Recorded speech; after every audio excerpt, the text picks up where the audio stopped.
Thank you very much for coming. I have good news and bad news. The good news is it is not snowing. Remember, the first time we tried, this forum was cancelled by a sudden snowstorm. The bad news, it's still April, so watch out when you leave. You never know, there may be snow. Anyway, please allow me to welcome you on behalf of Dr. Jun Lu, Professor of Linguistics, Vice Provost for Global Affairs, and Dean of International Academic Programs and Services. Dr. Lu is traveling in China. He wishes us good luck. No snow. And has asked me to host this forum on behalf of the Office of Global Affairs. I'm Wolf Schäfer, Director of the Institute for Global Studies in the Office of Global Affairs, and Interim Chair of the Department of Technology and Society in the College of Engineering and Applied Sciences. My department makes me think about good engineering on a daily basis, and the Institute about things global. Putting both together, I easily come to think about global engineering. Okay, there are other and much better ways to arrive at global engineering. We will talk about some of them in a moment. But first, let me introduce our distinguished panel. I start with the far end. Acacia Leakey is a graduate student in the Mechanical Engineering Department, where she also completed her undergraduate degree. Her master's research is exploring the application of membrane distillation technology to areas with limited technological and economic resources in order to provide a water purification solution to underserved communities. Before starting her undergraduate degree, she worked on several sustainable development projects, including aquaculture, gasification, and biogas at the Turkana Basin Institute. After completing her master's, Acacia will be returning to her home country, Kenya, to continue working on sustainable development projects through applied research and interdisciplinary approaches.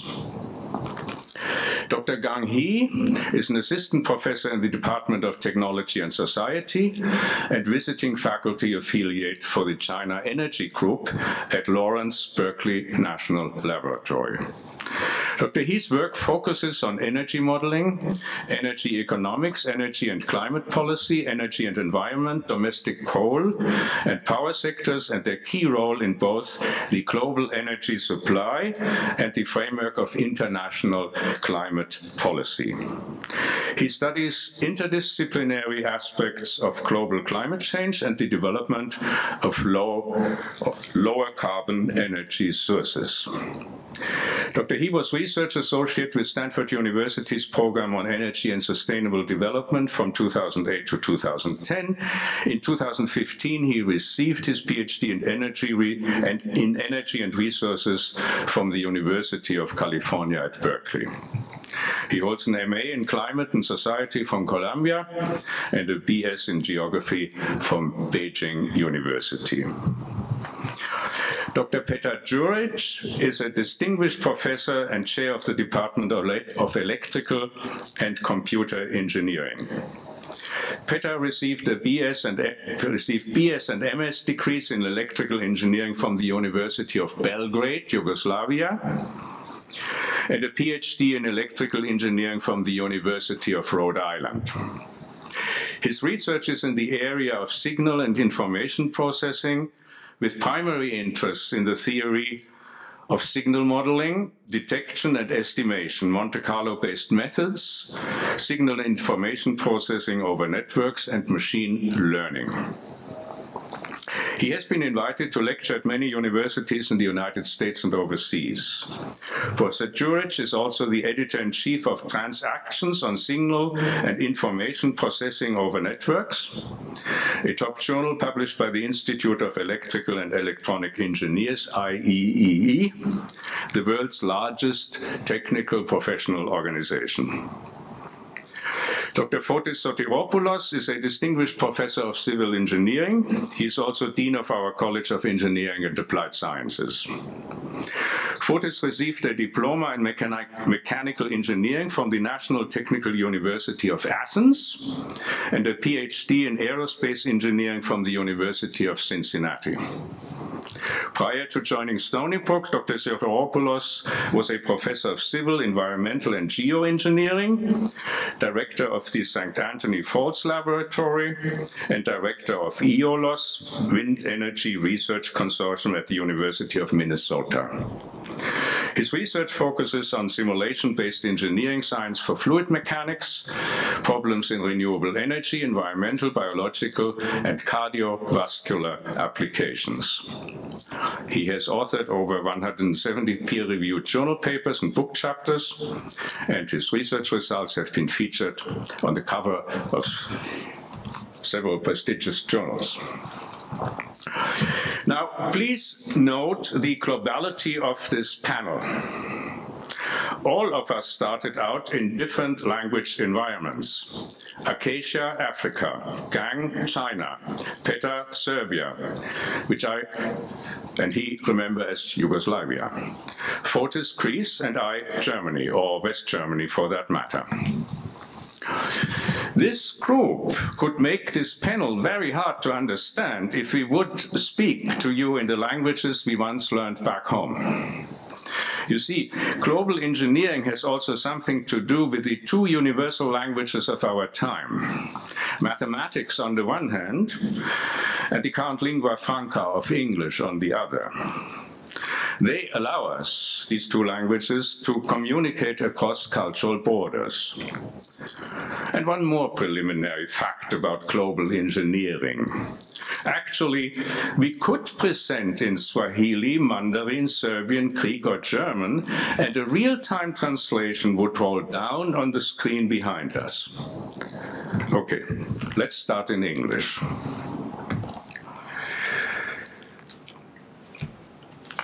I would like to set the stage widely, because the Global Engineering Forum, this Global Engineering Forum, is only a beginning. We want to continue this conversation with two forums in the fall, one on planetary health and another one on artificial intelligence and ethics.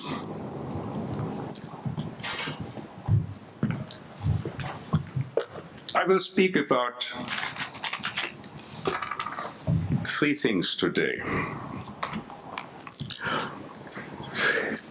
History and time, Pangea 2, the core project of our time, and that engineering has become much too important to be left to the engineers.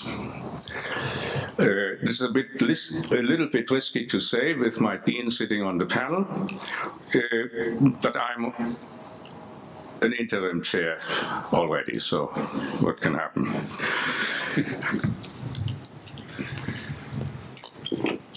We need to change engineering, the education of engineers, make progress towards a cooperative, inter- and transdisciplinary culture of engineering. We need to deliver far beyond engineering and figure out what that is and should be. This is a collective effort. Many people in CEAS, the College of Engineering and Applied Sciences, are working on this. The head of WISE, Women in Science and Engineering, Monica Bugallo, and the Associate Dean for Educational Affairs, Robert Gupta, for example. This is very encouraging. They are progressive engineers, and progressive engineers will make good things happen. So I would like to now talk a little bit about history and time very quickly, and introduce four global energy transitions. The first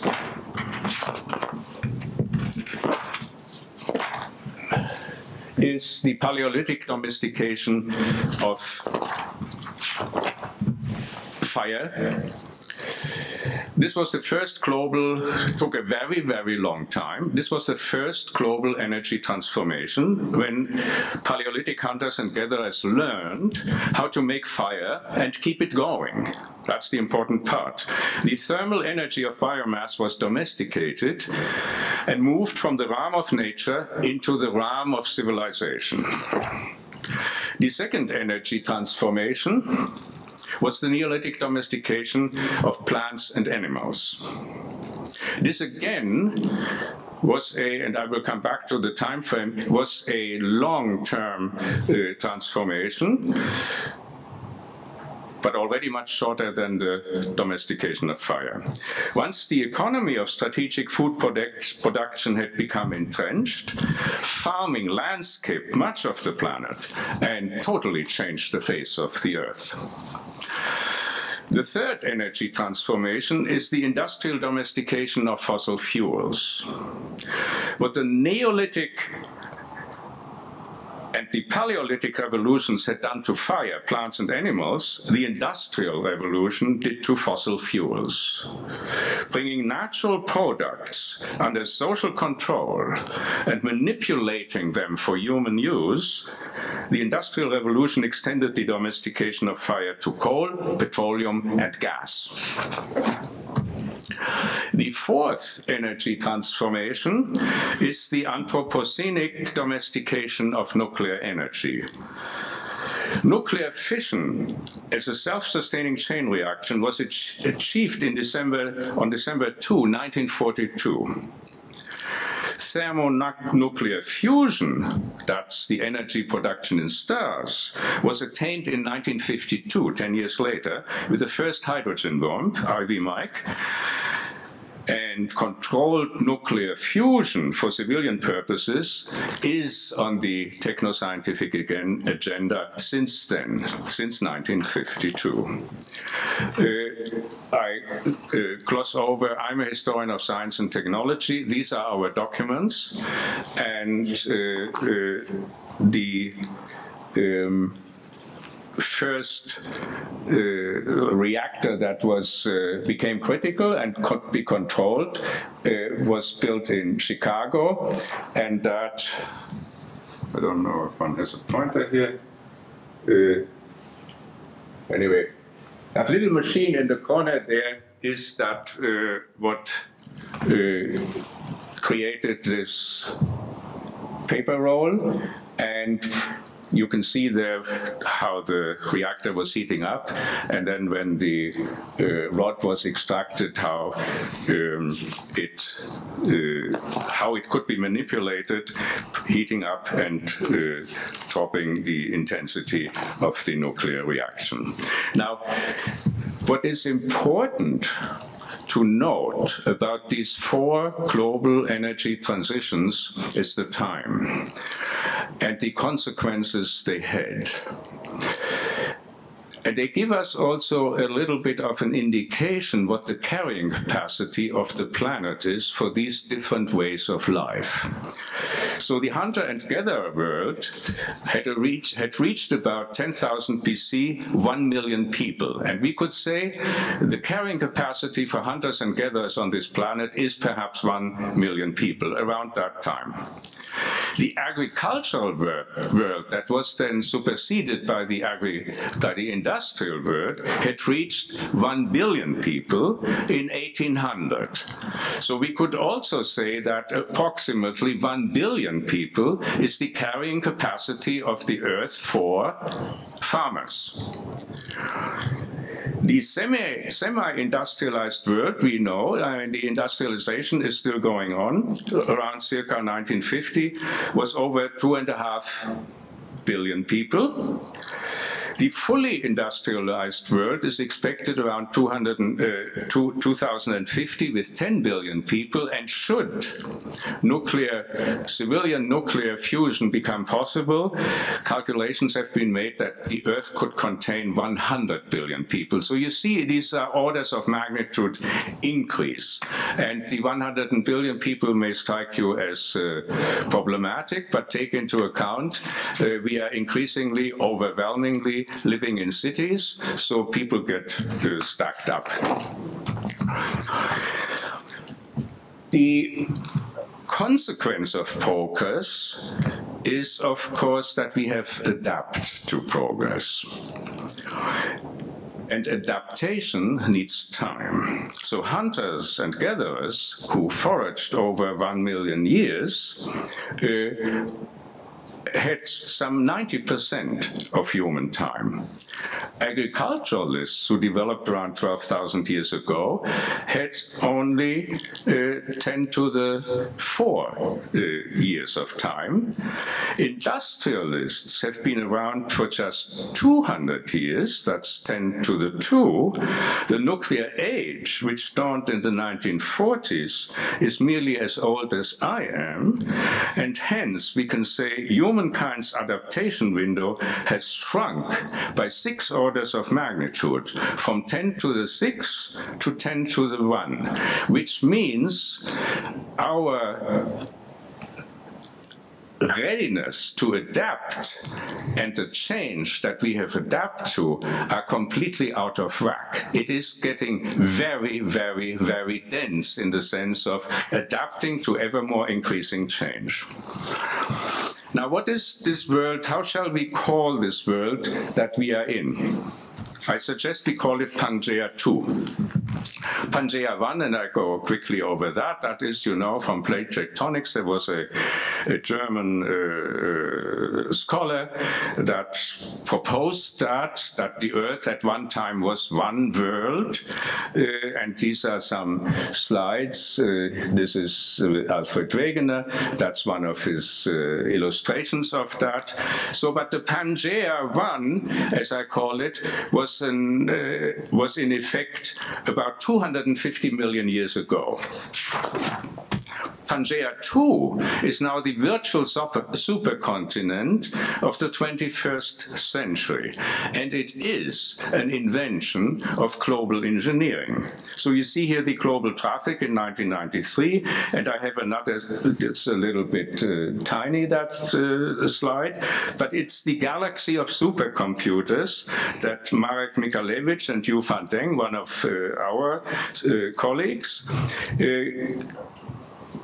showed could be built, and they called it infinite cortex, concurrent supercomputing across continents. That means you can all have on your laptop and handle data in real time that have been produced and are operated on a continent away, and you do not have a time lag. That's a situation which I think the term Pangea 2, bringing all things together, is pretty apt. It is something we have created and not nature. So, nota bene, Pangea is man-made. Pangea 1 was engineered by plate tectonics. Infinite cortex was built by global engineers trained as computer scientists. Now, I will end with saying this, that the origin, that global engineering cannot be left to the engineers. Why? This is actually a paraphrase of something the overseer of the Manhattan Project, James Pine Conant, he was a chemist and he was also president of Harvard University, said after the Second World War, once he had seen what the first nuclear bombs had done. And the pictures here that I show you, just these two pictures, the little tabletop experiment was the experiment where Otto Hahn put in December 1938, showed nuclear fission, 1938. And the next is the Oak Ridge, one of the many, many, many huge plants and big laboratories that were produced just 5 years later to build that. So when I speak about time contraction and how fast things happen, here you have a very good example. And they happened on a huge scale. I mean, one could give a whole lecture about these two pictures. This is also the transition from small to big science. There were just 3 people involved with Otto Hahn's experiment. At the end of the Manhattan Project counted over 125,000 people. So that's a That's a scale change.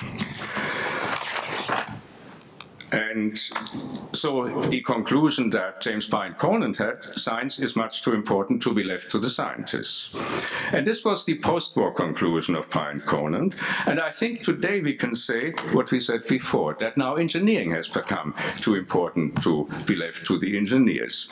Because we have things like global engineering that promises to alleviate the hazards of global climate change. We have biotechnology that designs new forms of life that Mother Nature never thought of.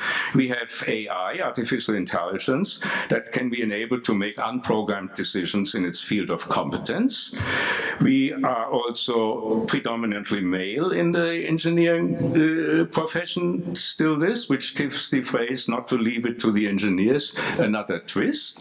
And so we can say global engineering is an extremely promising, potentially dangerous, profoundly controversial, and in the last analysis, deeply political analysis. Henceforth, Stony Brook engineering will go beyond training technically competent yet globally illiterate engineers. We will go local to satisfy particular geographic, social, and cultural needs on the ground, advance the competence in vital questions, our competences in vital questions of technology and society, embrace the challenge of meta-engineering problems such as how to implant ethical reasoning into AI or conflict resolution techniques into autonomous machines. So we will go beyond STEM for a cooperative, transdisciplinary culture of engineering. And I close with a radical phrase that Karl Marx at the beginning of the Industrial Revolution wrote down against a philosopher, Feuerbach. It's the 11th Feuerbach thesis. And you see here is his German scribbling. Die Philosophen haben die Welt nur verschieden interpretiert. Es kommt darauf an, sie zu verändern, which means the philosophers have only interpreted the world in different ways. The point is to change them. And the irony that we are now experiencing is that the engineers and the technoscientists in general are changing the world, doing what Marx wanted at a huge pace and at a huge scale. And I think we have to turn it around now, because engineering may need now philosophers and other people from the social sciences and humanities to cooperatively handle what we have walked into. Thank you.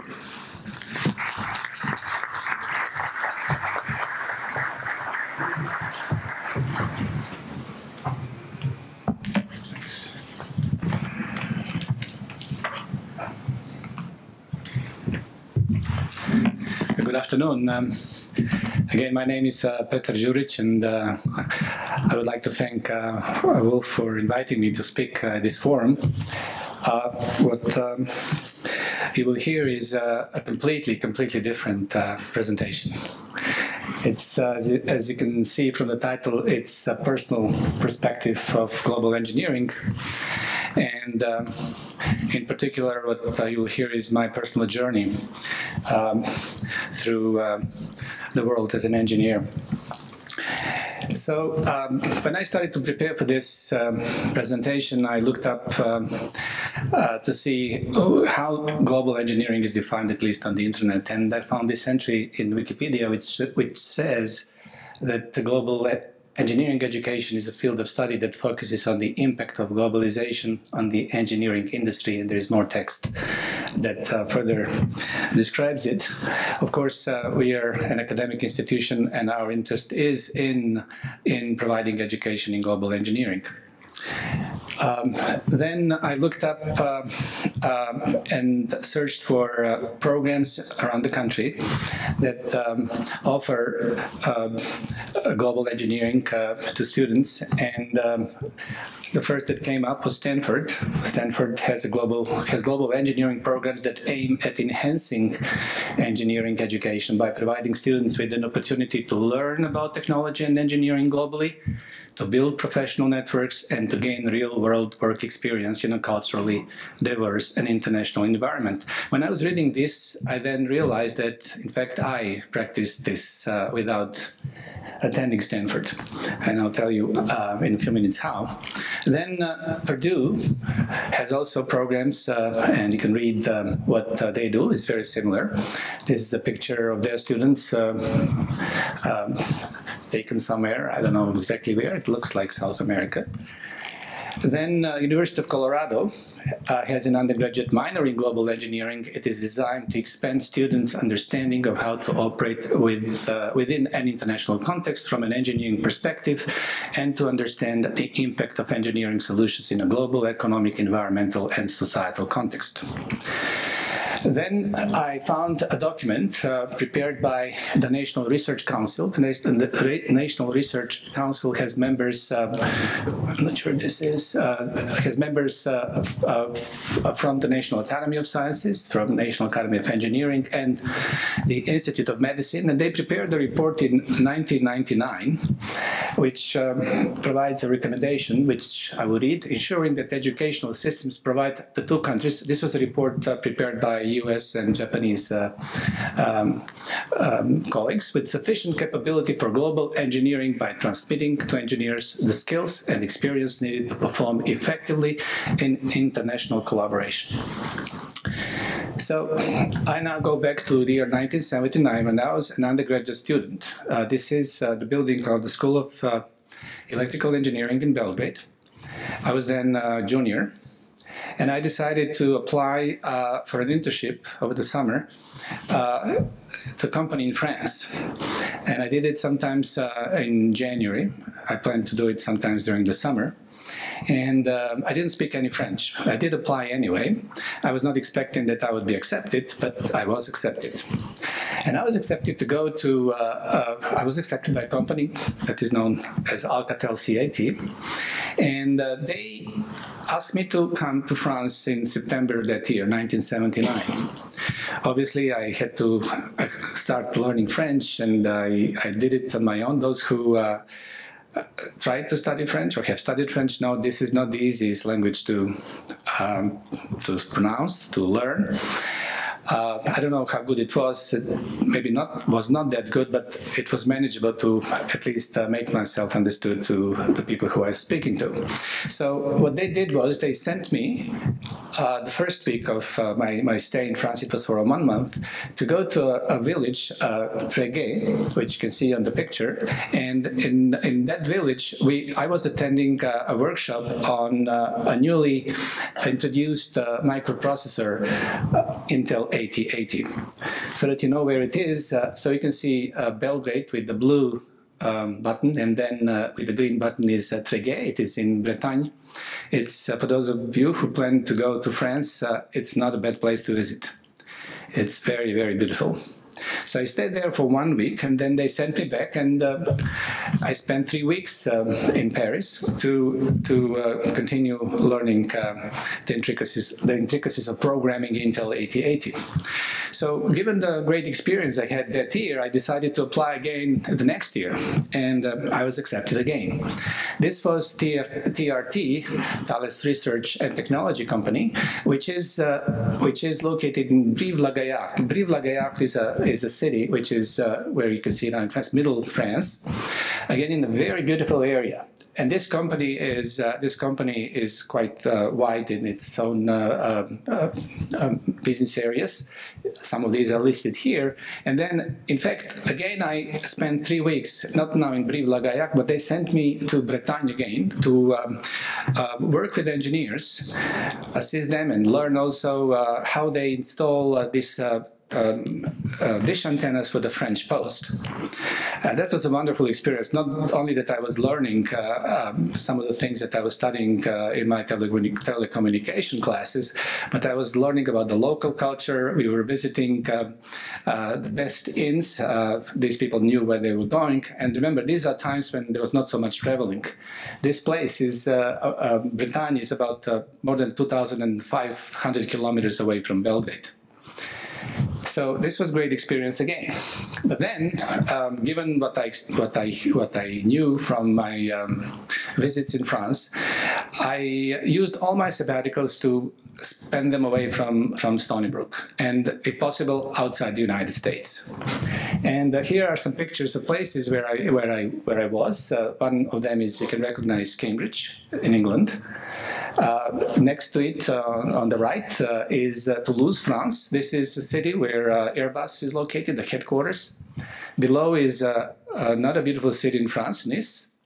And then below Toulouse is Madrid.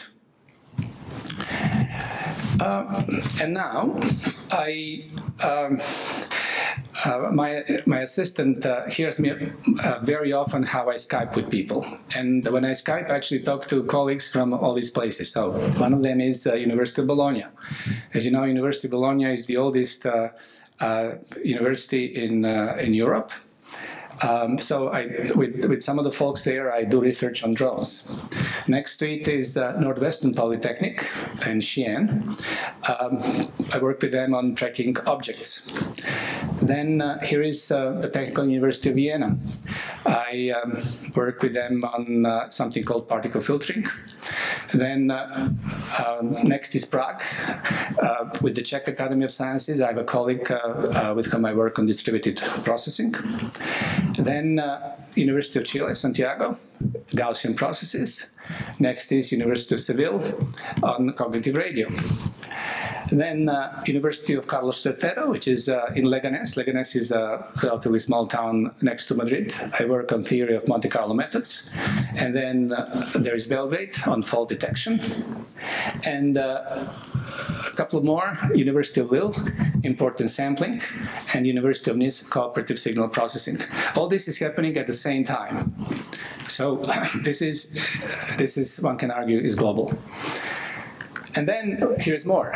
There are also guests coming to visit Stony Brook. And these are the countries where these people came from. Ireland, Costa Rica, Finland, Australia, China, Spain, France, Chile, and Sweden. And there were guests, multiple guests from the same country. And then currently I'm hosting guests from France. He is a Fulbright winner. The guest from Costa Rica was also a Fulbright winner. And this summer I'm expecting guests from Italy and France. The guest from France actually is from Africa originally. She is from Mauritania. So I look forward to that so I can learn more about Mauritania. I'll stop here. Thanks.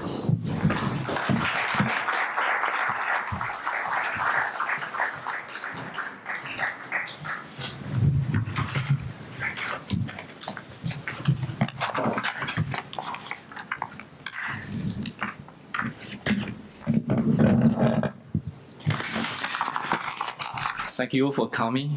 Thank you, Wolf, for inviting me here. Since my slides are coming up, it's nice to sit in the panel with distinguished engineers. So I'm not going to talk about engineer, rather I'm talking about global. As Wolf said, I had a background in geography, and the geographers like to ask, what scale? Global seems like a big scale if you compare to your day-to-day lives. But if we look at global through the interstellar scale, then global is just one pale blue dot.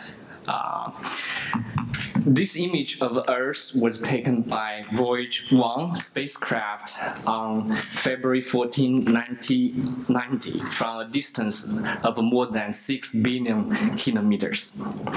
In the image, the Earth is a mere point, which is the dot, and with only 0.12 pixels of size. So you can hardly find from this picture, but it's there. A little bit of pale blue dot. That's why this picture was called pale blue dot. Look again at that dot. That's here, that's home, that's us. On it, everyone you love, everyone you know, everyone you ever heard of. and every human being who ever was lived out their lives. As Carl Sagan put it very nicely, today companies like SpaceX are talking about multiple planet species as a human being. However, it repeatedly shows the Earth is still the only planet that is livable. So why global engineering? To me, two fundamental goals of a human being are the pale blue dot. Human happiness and Earth's sustainability both rely on global engineering. Let me talk let's talk about human happiness first. Human needs clean energy, clean water, clean air to survive. This is especially true for the global poorest and the unborn 2 billion population, as Benjamin Xiao put it. Most of those will be in Africa. Here are a few more examples, for example, more inclusive economic development, health in an aging society, and social equity and safety. From Earth's sustainability perspective, climate change, cross-border pollution, and the global loss of biodiversity, those challenges are cross borders at a regional or global scale, and global engineering has a role to play. Engineers solve problems. Yes, that's the strength and beauty of engineering. There are also two fundamental challenges for engineering. First, sometimes we solve a problem without knowing the problem. By that I mean sometimes, more specifically, the cause of the problem. And second, we solve a problem by creating later turns out to be a bigger problem. The use of a DDT is a great example. DDT is effective to kill pesticides and mosquitoes, pests and mosquitoes, but later turn out to be poisonous to our ecosystem because it accumulates through the food chain. Climate change is another. We address the energy shortage by burning fossil fuels, which are the root of climate change. Electrification is listed as the greatest engineering achievement of the 20th century by the National Academy of Engineering. However, the electric power sector, which I spend most of my time on, contributes about 40% of global carbon emission. Therefore, global engineering, as we are discussing here, global shows the scale and scope of the challenge. And the global also represents the new thinking and practices to address those challenges. We used to talk about think globally and act locally. Yes, we still need more of this. At the same time, we need to think and act both at a global scale. That's when global engineering really jumps in.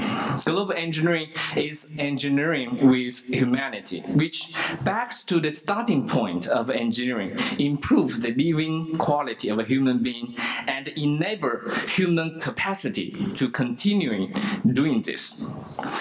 Global engineering is also engineering for Earth's sustainability, which address the unintended consequences of human engineering systems. So how can we do global engineering? Here I listed 5 I's. Interdisciplinary, internationalization, integration, innovation.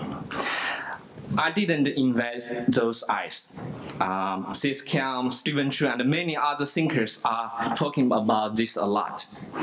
Global engineering, which integrate those sources, are a way to survive and thrive in the global challenges we face.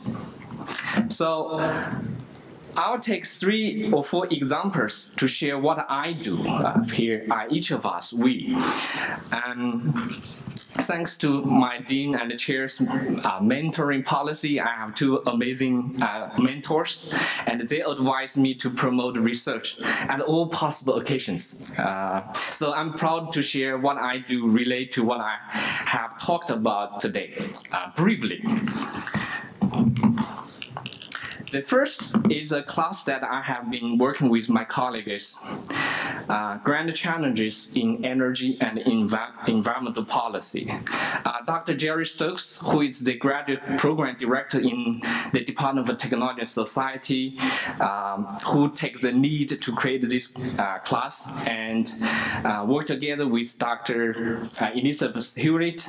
We are creating this class with the hope to give the students both the trees and the forest about the grand challenges we face: climate change, renewable energy, nuclear and nuclear proliferation, energy water nexus, urban development, national innovation systems. We have faculty speakers and guest lectures and student contributions and field trips. We really hope the students can think big while starting from the ground. This is a nice group picture we took in BNL when we lead the students' field trip there. The second is a project on sustainable energy for all. In 2015, China achieved access to electricity for its entire population. Given China has 1.3 to 1.4 billion population, it's the first of the largest emerging and developing countries to achieve that landmark globally. And most advanced or industrialized countries has already met that goal decades ago. So I work with Chinese stakeholders to investigate some of the key experiences and lessons to be known from China's success program to provide electricity for the world, and also work with African and Southern Asian organizations to design and implement their programs. Yes, engineering solutions are very important and sometimes at the center of the discussion. For example, cheap distributed off-grid technologies. However, there is also emphasis on the political, economic, and institutional perspectives of this, how to make the technology work in those backgrounds. So I was invited to share this work in EIA Energy Conference 2017, which is DOE's flagship conference. The third one is some work on the cross-frontier of energy, water, air, and human health. Global clean power transition faces two significant hurdles: increasing penetration of variable renewable energy and the energy X means including the water stress, air pollution, and human health impacts of power generation. So current research often addresses these two challenges independently and often focus more specifically on carbon.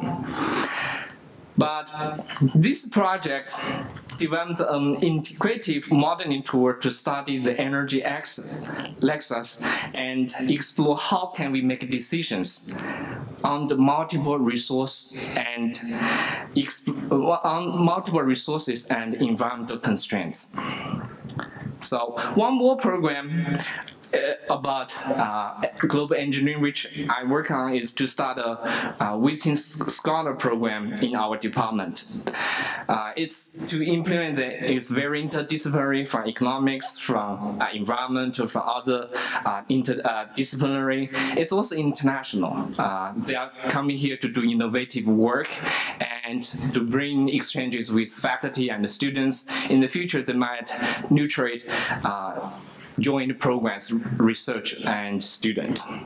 So thanks to the support of the chairs, you can see our two amazing chairs are in the picture, and the amazing staff in our department and from the VIS to make this possible.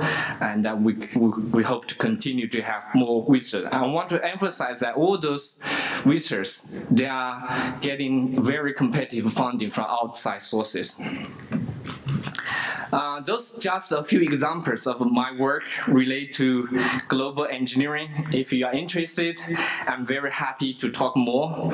I'm lucky to be surrounded by the wonderful colleagues who are doing incredible work on energy transition, urban development, waste management, big data, data for sustainability, leadership, human-computer interface, and engineering education, and so on. Those are exactly the role of our department and the concept of global engineering that brings engineering with humanity and enables engineering for social good. With that, thank you for your attention, and I'm happy to join the discussion.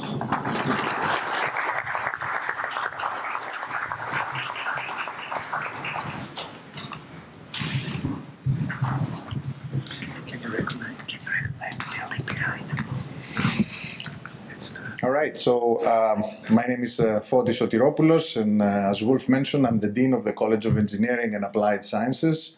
I would like to first thank Wolf for his leadership and great vision to put this panel together. I think this conversation is extremely important, and I'm quite excited about what he has planned for the future, because thinking global innovation, global engineering is at the core of what we're trying to do here at Stony Brook, and I'll try to share some of this with you.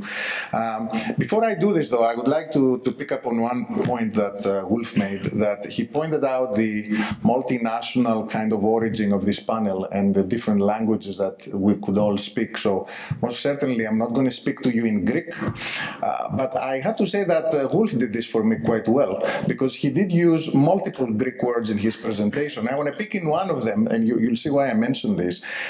So the term Pangea, and he used the term Pangea to highlight the second kind of time in human history. It's actually an ancient Greek word which means global earth. And highlights beautifully, I think it captures the meaning of what this is about. So enough with origin of Greek words. This could take us for the whole talk of mine. So, I don't know if you've seen the movie My Big Fat Greek Wedding, right? Where there's, so anyway, so what I will do in a few minutes that I will be speaking to you today is really to talk about the need for global engineering and innovation for tackling global poverty. And Gang He did a great job actually setting the stage for me in this and highlighting really some of the important topics. So as we really think about global engineering actually in general, of what this is about, right? I mean, the point was made before that engineering is the most humanitarian profession of all, because it is all about, it has always been about, from the time of fire, early forms of technology, about improving the human condition and sustaining humanity. And if one thinks, I don't think I can control my slides from here. Could you advance to the next slide? Because I know she switched computers now and she, yeah.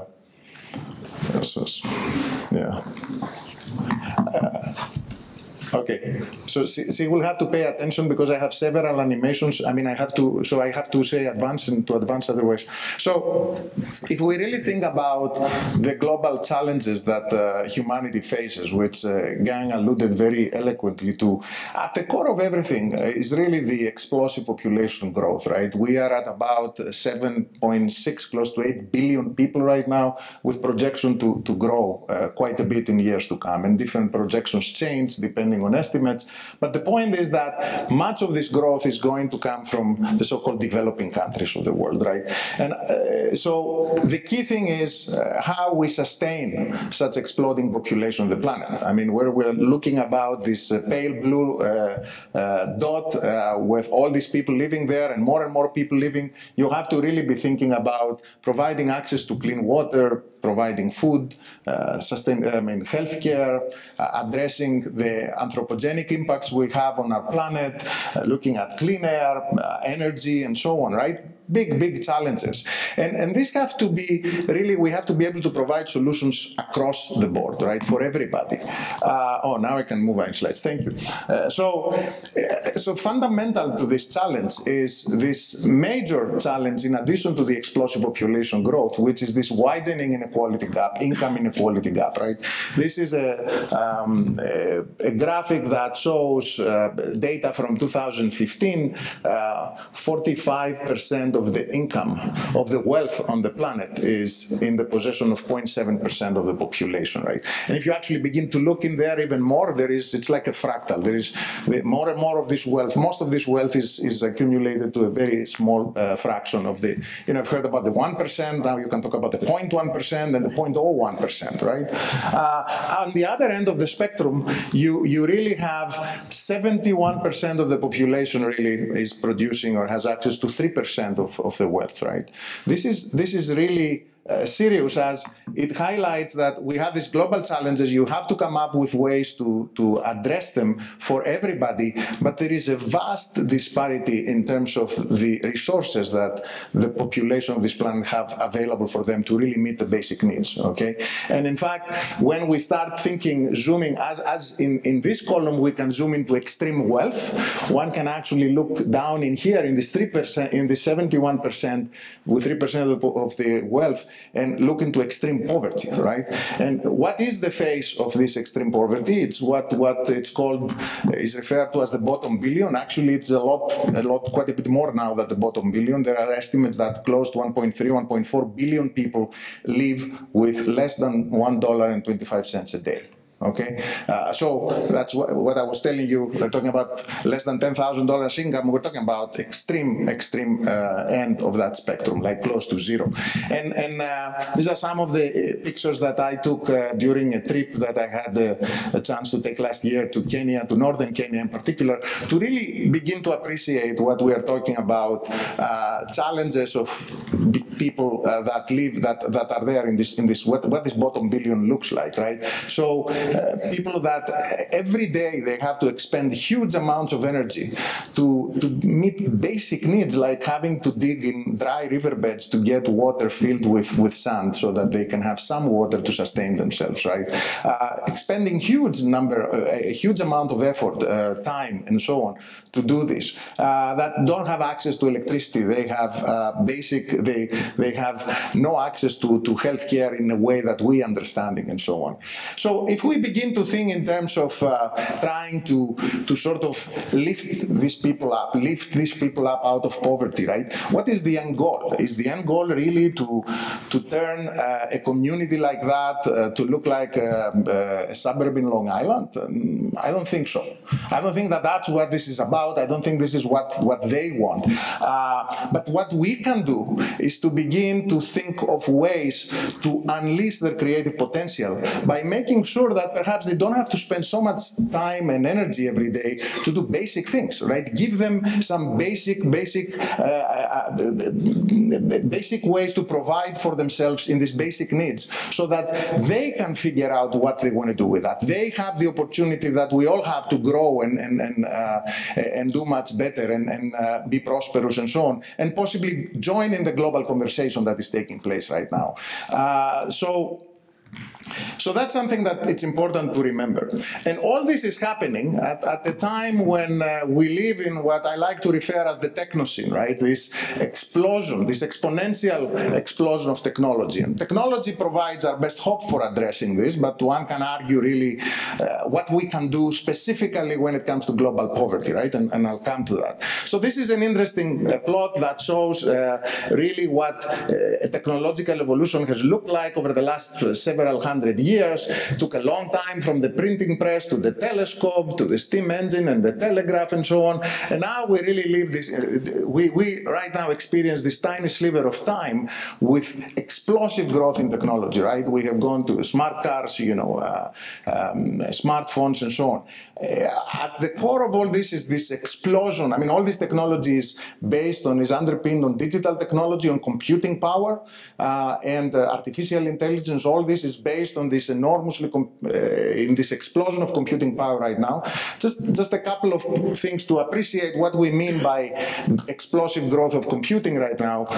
If you think of the smartphone that you have in your hands right now, it is much more powerful than all the computers of the Apollo mission combined. Okay, one iPhone. So if with one iPhone or whatever, Samsung, I don't want to be company specific here, if with a smartphone you could put a man on the moon, I mean, what that means is you can run the Apollo programs from an app on your smartphone right now. Okay, so that's important to appreciate. There is what we talk about. So, but the question remains: how can the bottom billion benefit from this technological explosion? Right, the one that we all realize and we appreciate and we take advantage. So, can technology help tackle poverty?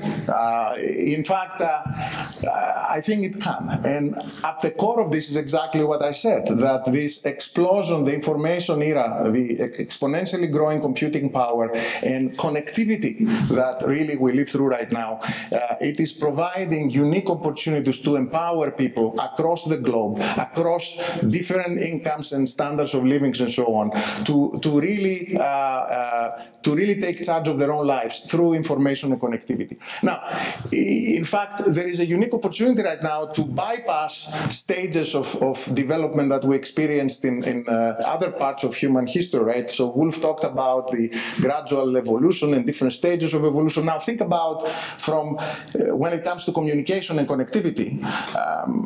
Centuries ago, we were communicating with smart pigeons, right, that were flying around carrying messages, right? Then after that, we had to go into the telegraph, and then to the phone, and then the smartphones and so on.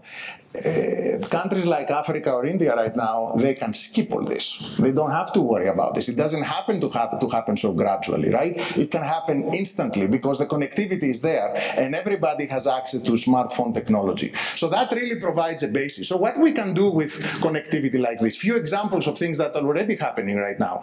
Imagine about mobile banking, which is actually exploding right now in Africa, in India, and other developing countries.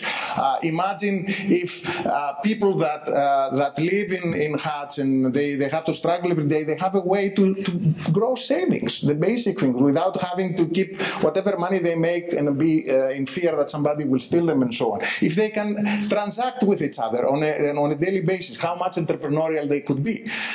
Mobile health, right? If you can have, this is an image from a CNN article where scanning the eye, the retina of this woman, if you can actually have the capacity now to deliver healthcare in that way.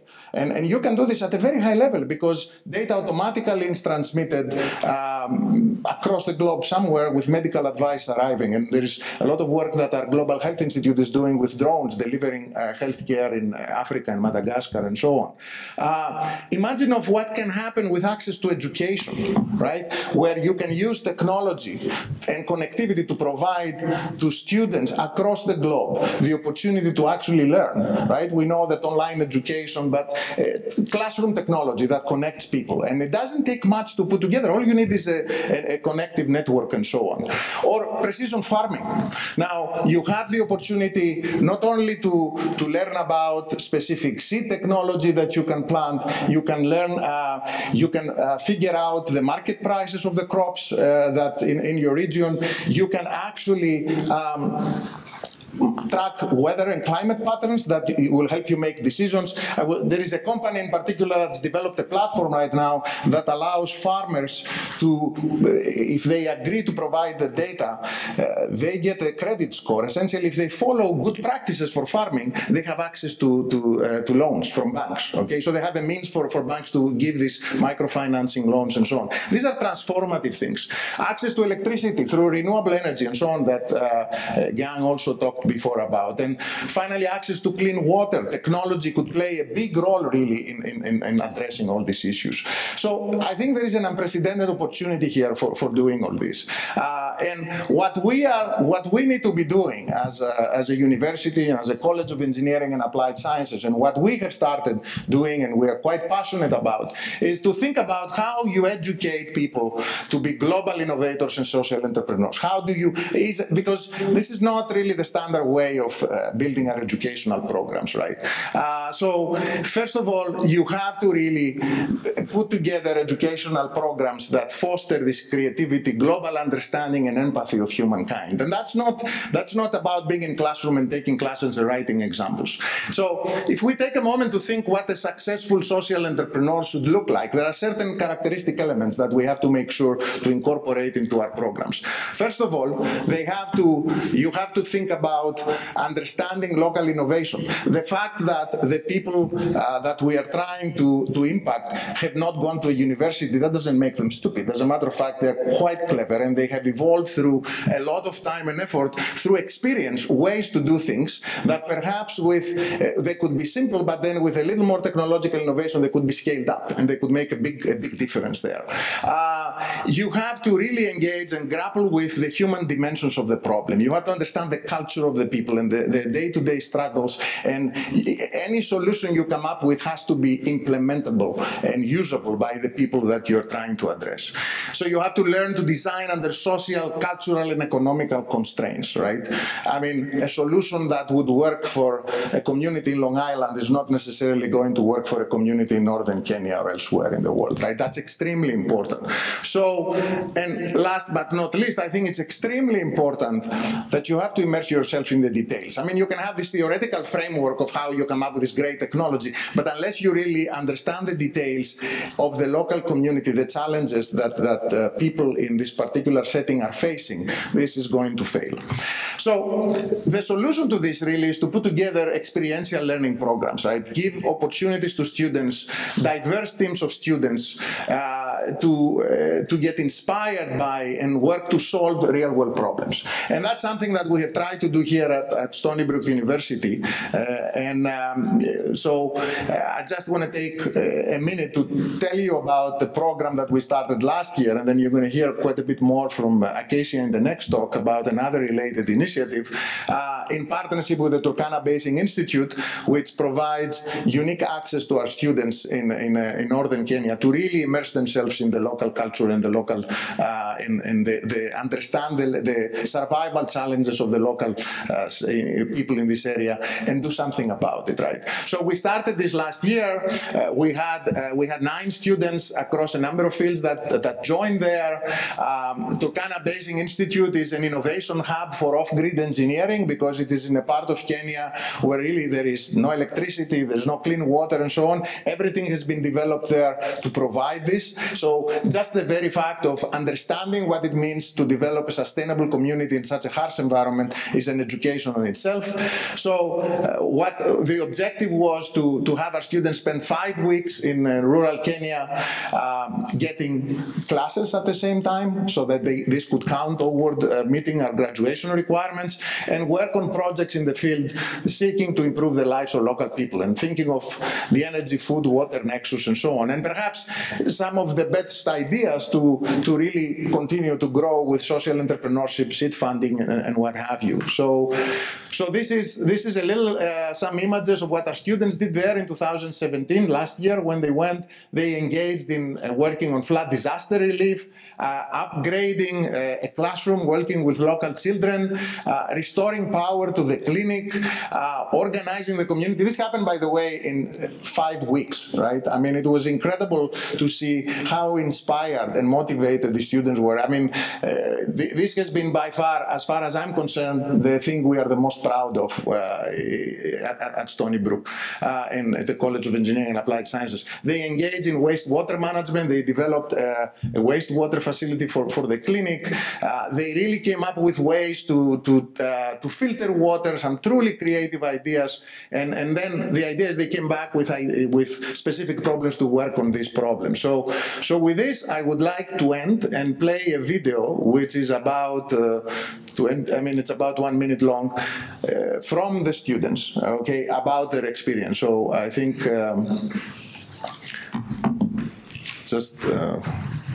yeah, that's it.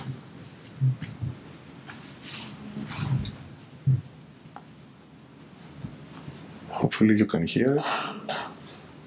Okay, I don't think the sound is playing. So it's unfortunate. It's okay. Oh, maybe it would. Maybe we could. Anyway, even without sound, I think it's quite compelling to see. These are all footage from. By the way, this video is available online, so you can actually see a much longer version of this on our website, which it's really documenting the experience that the students had, and the key thing really, the last kind of phrase in this video by one of the students is that an experience like that could be truly life-altering. Okay, and this is really our goal, and to see the students responding in this way. By the way, last year we raised 9 students to go. This year we have so much interest that the problem is how many we are able to accommodate. So I would like to thank you, and thank you for your attention.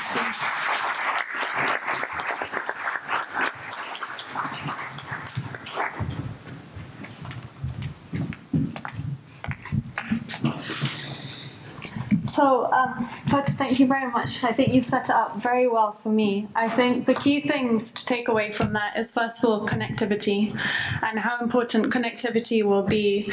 And the second thing is that when you look at global engineering, it's unavoidable to look at poverty alleviation and challenges in the developing world. So the project that I'm going to tell you about is called Be Local. It was started by, we have 3 founders, Mickey Nagel, who's in the audience, Jeff and Eric Bergson, and they basically looked at the current situation of the way that development work is conducted across much of the developing world, and felt that for the amount of resources that have gone in, the results have not been what we would like to see. So the idea is, how do you then take engineering, how do you make a systematic way to successfully create solutions for people in those contexts that work? So Be Local is all about listening local and leveraging global. So this is the sort of thing that the global development does at the moment, and it's very much about charity. There aren't many ways for people to express their agency and what they choose to get, and the way that development works in their communities. So this is the Be Local process, and so the founders looked at this situation and said, what can we do to make a process that we can follow, that we know the end result, 9 times out of 10 we're going to get something that works for the context. So the first thing we do is really about listening. So in May of last year, I went out there with Leila, who's also in the audience, and we spent 2 months in Ranamafana in Madagascar at the Centerval Bio, where we listened to people, we looked at what they spent their time doing, we looked at the different ways that they make money, we looked at different villages, and we decided to focus on 2 particular villages, and we basically understood all of the historical, the social, political context, understood the governance structures in those villages, understood what their specializations were. And from there, we then defined areas that we felt could benefit from engineering input, from innovation, and we discussed these with the people that we had been talking to for 2 months. And then we collected information about those challenges. That's photo, videos, measurements, interviews, all of that, and put it together for senior design students. So we have this year 15 senior design projects across mechanical, electrical, chemical, and civil engineering.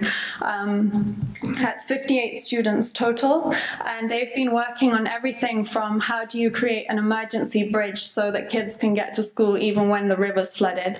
How do you accelerate the rice pounding process so that somebody doesn't need to spend an hour doing that every day? How do you use waste rice husks to make charcoal so that they don't need to travel for hours to cut down trees, which is contributing to deforestation? So now in this following May, we're going to have 6 students, as well as Layla, Brent, who's also in the audience, graduate students and faculty, go back over to the villages that we were in and take these projects back and basically pilot them, see what's worked well, see what hasn't worked.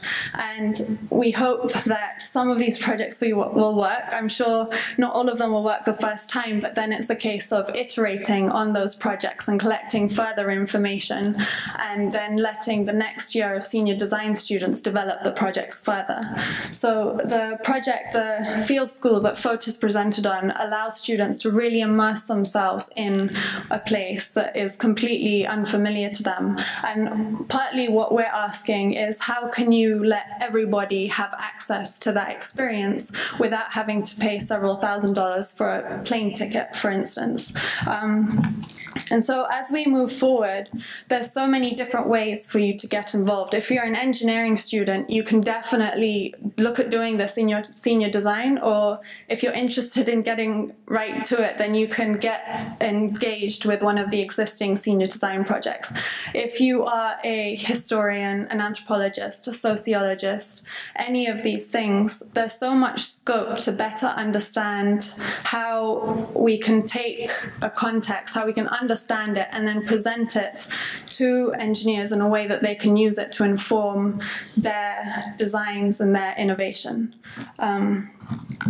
So this is our website. Please feel free to get in touch, and I'll be around afterwards. So I went quite quickly, so I have time for questions.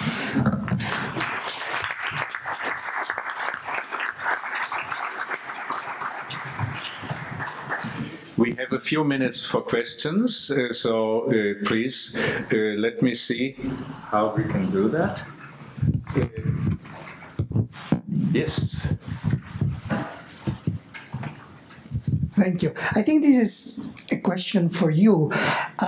We are reaching, in terms of the development of robotics, an undiscovered country, an undiscovered world, which is one in which the labor force could be potentially replaced by robots. What is the incidence of that in the way the society will be structured? Right now we are talking about 1%. With robotics we'll be talking about 10 to the minus 3%, which will receive payment for their work, and how the rest of the humanity will monetize their existence so that they can buy essentials or live in a fruitful life. Right, that's a very important question, and I think your concern is well placed. I mean, there will be employment consequences of automatization. On the other hand, it was an old dream of humanity to be free from drudgery and that type of work. And actually, hunters and gatherers, some say, had a very good life. I mean, of course, it could only be a very small group of people. Now we have a very, very large group of people, but modern technology could actually take over very much of the work, increasingly also intelligent work. And the questions that arise then after that are really social and political questions. How do we handle a society of that kind? And there are very many ideas that have been kicked around for some decades. I mean, to tax, for instance, robots, right? I mean, you have a robot, you tax the robot. That's one possibility. Or that everybody gets a minimum, that the wealth, I mean, societies are getting ever wealthier. That they get, that everybody in society gets a crowned stipend or so to live. And then the arts, every art, all thinking, all that, I mean, you could have time to do that. So I'm not saying this is the paradise regained, that the scientific revolution thought actually that modern science will bring us back into paradise. We erase diseases and all that. It will not be easy. But the question that you ask is actually more a question to society and politics and how we are going to handle these opportunities. Others? May I add just one quick comment to this? I think I have, this is working. So I think this is extremely important point, but we also have to understand that if you look back in human history, this is not the first time that this is happening. Technology has redefined the nature of jobs. And what that meant is that we had to really seriously start a conversation about massive scale retraining and focusing in jobs that will still require unique human skills. So I think there is, this is not, it looks kind of gloom and doom that the robots are coming and so on. Not, I mean, one can talk quite a bit about this. You can have today robots that can recognize from pictures what is a cat much more accurately than a human, but they cannot tell you why it is a cat that a 3-year-old baby can. So that kind of puts to scale of so it will have to be, we need to start a serious conversation about large-scale retraining, and that's why actually what educational institutions at the university, but also from the K through 12 level and so on, it is extremely important. And many of the other issues you brought up in terms of income and so on, they are political questions, and it's sad that these are issues that we're not talking, which we should be talking, because they're really knocking at our door very, very loud and clear. Right, and I mean, the talking is the beginning here. It's always very kind of sad that you hear all these presentations and then the thing is over. But actually, we will think about ways how we can have workshops and conversations about this kind. I mean, that's very important. Hey, any other? Yes? Well, if I can try without it, or no? No, you get the technology. I think this may be a follow-up, but undergirding each of your approaches to global engineering is deep connectivity. And while you're sitting here, I think today is the day that Mark Zuckerberg is sitting in Washington. So I'm curious if you have any thoughts, comments, because clearly if deep connectivity can mean that 20-somethings, in a Russian suburb can meddle with an election, across the world, or I guess to pick up Fotis's language, how do we have that conversation in time? Because acting in time, we don't always have the best history of creating the institutions before. So I guess I'm just curious if anyone has any thoughts or reflections or comments. So maybe I can say a couple of words on this. I think your point is well taken. Again, we also need to take a step back and recognize that throughout history, technology always had a dual use. It could be used for great good, it could be used for great evil. Fire could burn places, right? Could really destroy, have destructive. Any technological marvel that we had could actually be turned into a weapon of some sort, if you think about this, right? So the same thing is happening right now. It's just at the scale at which this is happening, it's quite a bit more scary. But the same way that, so we have, for instance, faculty in our computer science department that are working on using Facebook and Twitter data to really predict human health at the community scale. All right, that could be a good outcome. But on the other hand, the same thing could be used to really do the things that we all know and we worry about. So I think that's why the point that Wolf made earlier, the need to really focus on the ethical implications of technology right now. We have to be able to predict this, because what happened with Facebook could not have been, it could have been predicted if we were thinking through, but obviously we're not doing that. We're not really doing that. So the need, I think, to really begin to think of the ethics of AI and big data and the possible implications, the ways they could be used, is now. And we're already getting late.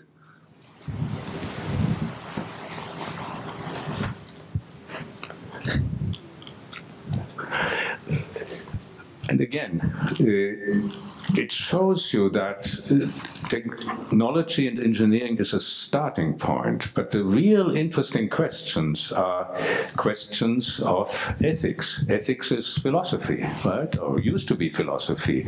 So the idea that the philosophers do nothing and the engineers do everything, that Marx said, and that the philosophers should do something. I think what we are hitting at all the time is we have to expand the horizons, and we cannot just rely on professional compartmentalization. We have to invent teams and cooperation, and we have to all learn. I mean, the engineers have to learn that actually philosophers could be a conversation partner, and so on and so forth. So it is, it's a very, very interesting time. And of course, Todd, you are right, there are dangers, but I think Fotis is right too, there are opportunities. And what wins out, we have to battle out. May I add also my response? I would like to basically reiterate what Fotis said. In my opinion, it will never happen that whatever people in engineering do, that it will not be misused, or to predict all the possibilities of misuse of engineering. However, on the other hand, there is always some lag where engineers again come up with solutions to prevent the misuses. Another good example is fake news. So we have been not only here in the United States, but all around the world, exposed to fake news. So now an interesting and challenging problem is how to recognize fake news immediately and prevent it from spreading. So these are the types of things that as solutions will come up soon. And again, I think it's impossible to predict misuses, and so things like Facebook will unfortunately happen in the future. Any other question?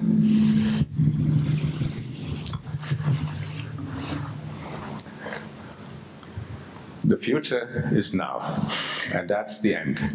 Thank you all very much for coming. And this will continue.